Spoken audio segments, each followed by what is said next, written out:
Assalamualaikum warahmatullahi wabarakatuh. Kembali lagi dengan channel Rentang Kisah.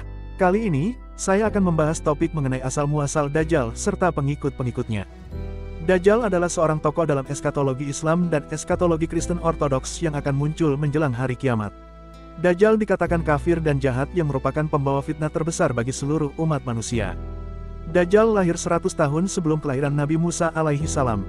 Ia terlahir juga dengan nama Musa. Musa diambil dari bahasa Mesir yang berarti terapung. Karena memang saat kecil, Dajjal terapung di atas air karena tsunami di negeri Samirah, Palestina. Nama lengkap Dajjal adalah Musa Samiri, yang artinya Musa dari negeri Samirah. Jadi ada dua Musa di kalangan Bani Israel, yakni Musa bin Imran yang kelak menjadi Rasul dan Musa Samiri yang merupakan Dajjal. Dajjal terlahir dari keluarga penyembah patung sapi, yang dalam Al-Quran disebut Ijlu, atau anak sapi. Dajjal terlahir dari perkawinan sedara sehingga menjadikan Dajjal menjadi manusia cacat dengan sebelah mata yang buta. Pada saat masih bayi, ibunya meninggal dunia. Dan pada saat itu juga di negeri Samirah terjadi gempa sehingga terjadi tsunami yang begitu hebat, dan seluruh negeri menjadi hancur serta nyaris seluruh penduduk negeri tidak tersisa. Atas bencana tersebut, Allah mengutus Jibril untuk menyelamatkan bayi Samiri. Ia diselamatkan ke dalam gua di tengah pulau terpencil. Jibril alaihi salam lah yang merawat Samiri. Pada usia remaja, Samiri keluarlah dari persembunyiannya dan memiliki cita-cita menjadi Tuhan agar umat manusia menyembahnya. Samiri diberikan kelebihan oleh Allah Subhanahu wa Ta'ala berupa kecakapan dan kesehatan. Diriwayatkan, Dajjal tidak pernah tua dan pikun. Setiap mencapai usia 100 tahun, ia akan menjadi muda kembali. Dalam perjalanannya, Dajjal selalu datang pada setiap masa kenabian untuk menyesatkan umat manusia. Pada zaman Rasulullah Shallallahu Alaihi Wasallam pun, Dajjal pernah mendatangi dan hidup berbaur dengan para sahabat dengan memakai nama Dihyatul Kalbi. Umar bin Khattab bermaksud membunuhnya, namun dilarang Rasulullah. Rasulullah pernah bersabda, tidak ada satupun makhluk sejak Adam diciptakan hingga terjadinya kiamat yang fitnahnya lebih besar dari Dajjal.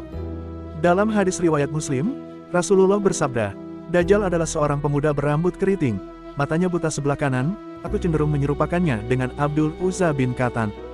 Barang siapa di antara kalian menjumpainya, maka bacakanlah kepadanya permulaan surah Al-Kahfi. Sesungguhnya Dajjal akan muncul di tempat sepi antara Syam dan Irak. Lalu dia akan merusak, maka teguhkanlah iman kalian. Dalam hadis riwayat Bukhari Rasulullah bersabda, tidaklah seorang nabi pun diutus, selain setelah memperingatkan kaumnya terhadap yang buta sebelah, lagi pendusta. Ketahuilah bahwasannya, Dajjal itu buta sebelah, sedangkan Rabb kalian tidak buta sebelah, dan tertulis di antara kedua matanya huruf hijaiyah, kaf, fa, ra yang membentuk kata kafir. Dajjal muncul sebagai sosok yang ahli dalam agama dan cerdas dalam ilmu pengetahuan. Sebab itulah, banyak orang yang tertipu dengannya dan menganggap dirinya sebagai Tuhan. Kemunculannya akan dilakukan dengan mengembara ke seluruh pelosok dunia agar orang-orang mengakui kekuasaan dan menjadi pengikutnya. Sebagai penyebar fitnah terbesar di seluruh muka bumi, Dajjal diyakini memiliki sejumlah pengikut, yakni Yahudi, disebutkan dalam surah Al-Maidah, ayat 64, yang berbunyi, setiap mereka menyalakan api peperangan, Allah memadamkannya. Dan mereka berusaha menimbulkan kerusakan di muka bumi. Dan Allah tidak menyukai orang-orang yang berbuat kerusakan. Berikutnya yang menjadi pengikut Dajjal adalah dari kalangan setan dan jin. Mereka akan menghasut umat manusia dan menghancurkan muka bumi ini. Berikutnya adalah orang dengan perilaku seks yang menyimpang.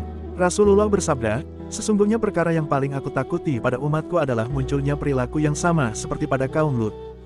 Berikutnya adalah orang yang bermaksiat dan hamba dengan keimanan yang lemah. Para wanita akhir zaman disebut sebagai wanita yang memiliki keimanan paling lemah di muka bumi.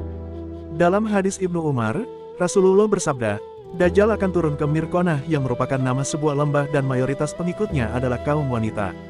Sampai-sampai ada seorang yang pergi ke istrinya, ibunya, putrinya dan saudarinya dan bibinya kemudian mengikatnya karena khawatir keluar menuju Dajjal. Kemudian yang akan menjadi pengikut Dajjal adalah kaum Khawarij. Dalam hadis riwayat Bukhari berbunyi, akan keluar di akhir zaman, sekelompok kaum yang pengalamannya kurang atau pemahaman agamanya sedikit, akalnya bodoh. Mereka mendengungkan ucapan terbaik yang ada di muka bumi ini. Mereka membaca Al-Quran namun tidak melewati tenggorokannya. Mereka melesat dari agama sebagaimana anak panah melesat dari hewan sasaran. Jika kalian menjumpai mereka, bunuhlah mereka. Karena jika berhasil membunuh mereka, maka ada pahalanya di sisi Allah. Nauzubillah min zalik. Semoga kita semua dapat terhindar dari fitnah Dajjal. Amin ya robbal alamin. Sekian konten kali ini. Nantikan konten Islami menarik lainnya, hanya di channel Rentang Kisah. Jangan lupa subscribe, like, komen dan share video ini teman-teman. Terima kasih. Wassalamualaikum warahmatullahi wabarakatuh.